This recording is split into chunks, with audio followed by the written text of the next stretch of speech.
Ya, assalamualaikum warahmatullahi wabarakatuh, teman-teman. Di sini saya akan membuat tutorial tentang cara membuat sepi.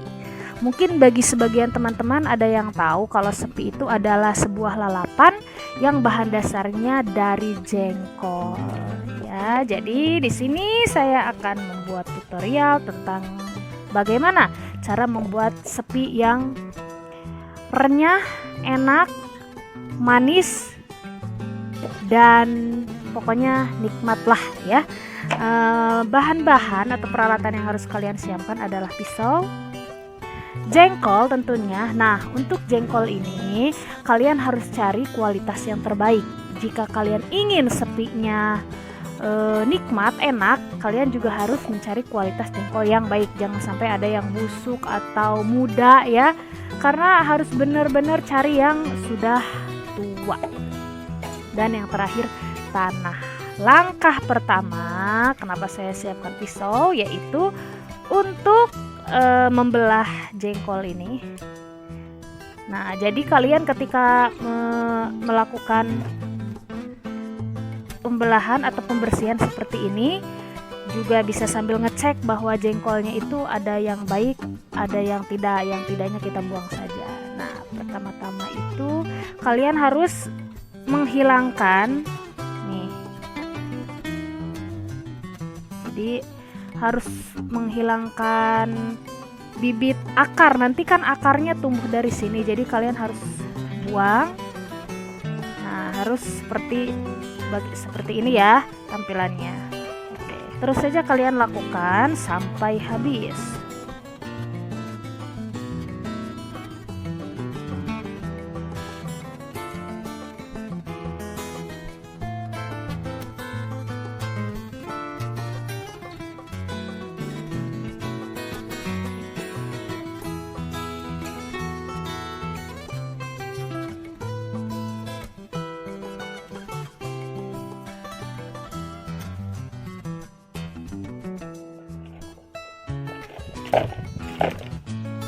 Oke, sudah selesai semuanya. Semuanya sudah dipotong sumber bibit akarnya. Nah, yang kita lakukan sekarang adalah penguburan. Jadi sepi ini diproses agar menjadi sepi itu harus dilakukan dengan cara penguburan. Ini tidak usah dibuang ya kulitnya, tidak apa-apa, kita ikut kubur saja semuanya. Dan tanah yang harus disediakan itu adalah tanah yang tidak boleh terlalu basah, tidak boleh juga terlalu kering ya, karena itu akan berpengaruh. Kalau dia tanahnya sifatnya basah, maka dia akan menjadikan si jengkol atau sepi ini busuk. Nah, jadi yang sedang-sedang saja. Kalian boleh lakukan seperti ini. Ya.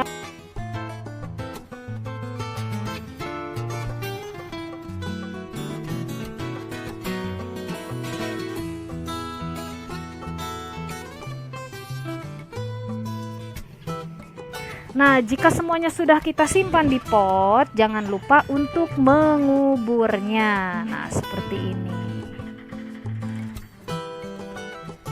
Jadi si jengkol sepi ini prosesnya adalah dengan cara dikubur. Ingat, jangan ada daging jengkol yang terlihat sedikit pun, karena itu akan membuat si jengkol ini menjadi hijau karena terkena sinar matahari ya.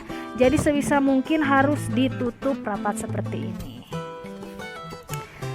Nah, setelah jadi, kalian boleh simpan jengkol ini di taman kalian atau di halaman depan rumah kalian. Sudah deh, kita tinggal tunggu jengkol ini 3 hari ke depan ya. Jadi kalau untuk 1 dan 2 hari itu tidak boleh kita apa-apakan, jangan dulu diambil ya, harus nunggu 3 hari, minimal 3 hari. Nah, kalau kalian mungkin untuk mengawet pot atau mengawet tanah, kalian juga bisa lakukan di pot yang seperti ini. di pot yang sudah ada tanamannya ya. Nah, jika kalian ingin menghemat lahan, kalian juga bisa kubur si jengkol-jengkol ini di pot yang memang sudah ada tanamannya, itu tidak apa-apa ya. Nah, kita kubur di sini.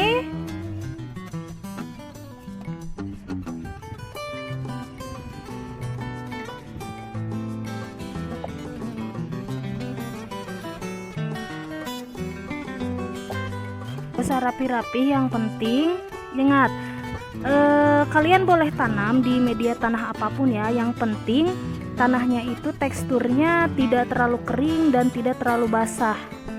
Nah, seperti ini juga boleh nih.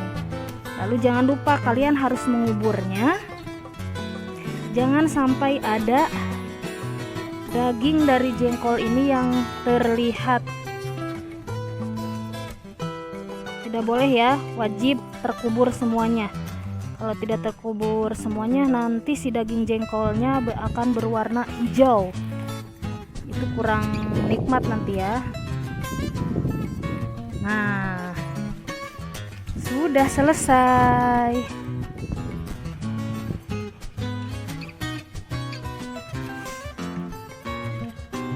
Sudah, kita tinggal tunggu 3 hari ke depan ya. Jadi paling cepat kalian bisa memanen sepi ini dalam jangka waktu 3 hari ke depan. Nah, untuk si sepi ini kalau bisa, kalau memang tidak akan dimakan semuanya, kalian cukup ambil 1 saja atau berapa yang ingin kalian makan, 2 atau 3.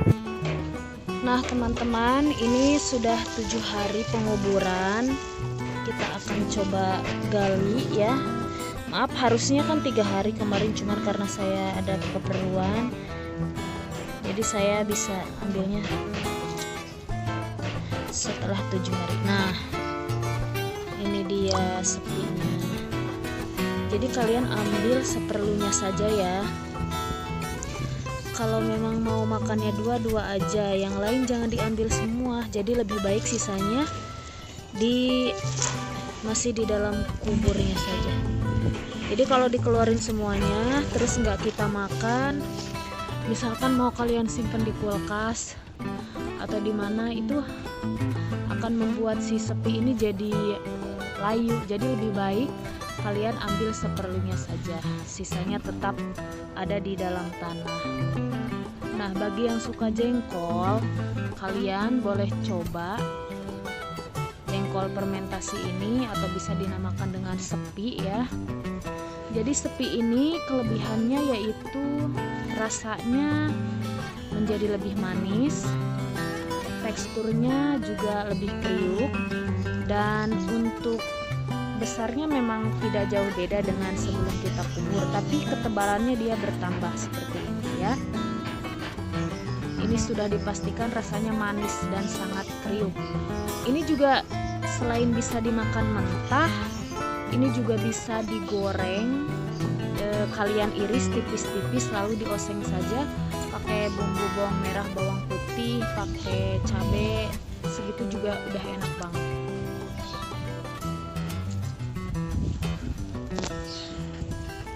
Nah, untuk sepi sendiri ini dia tidak akan meninggalkan bau yang lama ketika kalian buang air kecil, tidak seperti sebelum dikubur. Itu akan beberapa hari mungkin akan bau ya pipisnya. Nah, untuk sepi ini sehari saja dia tidak akan bau, jadi sudah hilang saja begitu baunya. Memang ketika dimakan lebih menyengat baunya daripada jengkol sebelum dikubur, tapi untuk pipisnya itu justru ini tidak sebau si jengkol, baunya tidak selama si jengkol itu ya. Nah ini dia teman-teman, setelah 2 minggu penguburan, ukuran sepinya semakin besar, semakin tebal, dan bisa kalian lihat di sini dia masih dalam keadaan segar. Kuncinya itu dari yang seperti saya bilang sebelumnya, bahwa tidak boleh ada dagingnya yang terlihat. ke permukaan ya. Jadi benar-benar harus terkubur semuanya, tertutup tanah, tidak boleh kelihatan celah sedikit. Dan dari tanahnya juga jangan terlalu kering, jangan juga terlalu basah. Nah, kalau misalnya kalian menanamnya di musim kemarau, kalian boleh siram 2 hari sekali saja ya. Kalau kalian menanamnya di musim hujan, ya usahakan agar penguburan ini tidak setiap hari tersiram ya, agar kondisi tanahnya juga tidak lembab, tidak basah. Kalau terlalu basah juga akan mengakibatkan si sepi ini menjadi busuk. Oke, baiklah teman-teman yang mungkin suka jengkol bisa mencoba tips cara membuat sepi seperti saya ini. Terima kasih sudah menonton videonya. Sampai berjumpa di video